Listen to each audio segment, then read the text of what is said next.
નર્મદા જિલ્લાના ગરુડેશ્વર તાલુકાના ચાપડ ગામમાં આઝાદીના આટલા વર્ષો થયા છતાં રોજીના કામ માટે ચાલતા જવાની ફરજ પડી રહી છે અને આવી જ રીતે હાલ ઉનાળાની સિઝનમાં પાણી માટે લોકો ત્રાહિમામ પોકારી ઉઠ્યા છે।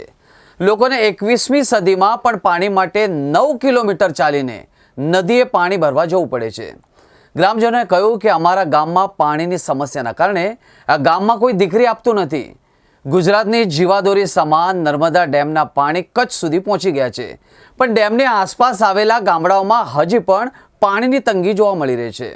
ડેમથી 15 કિલોમીટર દૂર આવેલા ચાપડ ગામના પેટા ફળિયાના 250થી વધારે લોકોને પીવાના પાણી, રોજિંદા વપરાશના પાણી માટે 9 કિલોમીટરની પદયાત્રા કરવી પડે છે।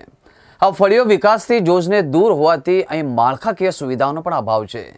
ફળિયામાં જવાનો પાકો રસ્તો જ નથી, ત્યાં પાણી માટેની પાઇપલાઇનની કલ્પના મુશ્કેલ છે। હાલ ઉનાળાની કાળઝાળ ગરમી પડી રહી છે, ત્યારે પાણીની જરૂરિયાત પણ વધી રહી છે। ગામની વ્યથા એમ છે કે કોઈ લગ્ન માટે અહીં છોકરી આપતા નથી। આ જ બાબતે ગામના શકુબેને કહ્યું કે અમે ચાપડ ફળિયાના પુરુષો, સ્ત્રીઓ અને બાળકો માથે બેડા લઈને ફળિયાથી નર્મદા નદી સુધી જાય છે। આ એક ફેરો તેમને 3 કિલોમીટર પડે છે।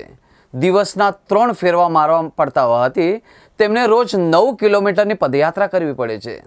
અમે જો મોડા આવીએ તો ઘરના અમને લડીએ છીએ। બાળકો શાળા જવામાં પણ મોડું થાય છે। વધુમાં પાણીની સુવિધા ન હોવાના કારણે અહીં કોઈ લગ્ન કરીને નવી કન્યા પણ આવતી નથી। આ ફળિયામાં કાચો રસ્તો પણ નથી, તેમજ આરોગ્ય માટે કોઈ પણ સ્ટાફ પહોંચી શકતો નથી।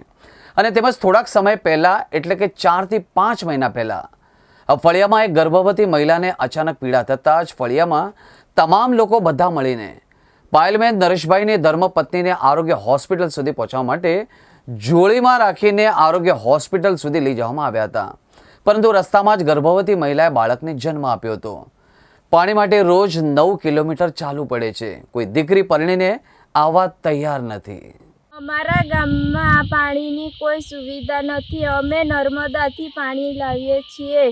અમારે પાણી લેવા જવાનું 2 કિલોમીટર જેટલું દૂર છે। અમારે ઘેર પહોંચવામાં 2-3 કલાક લાગે છે।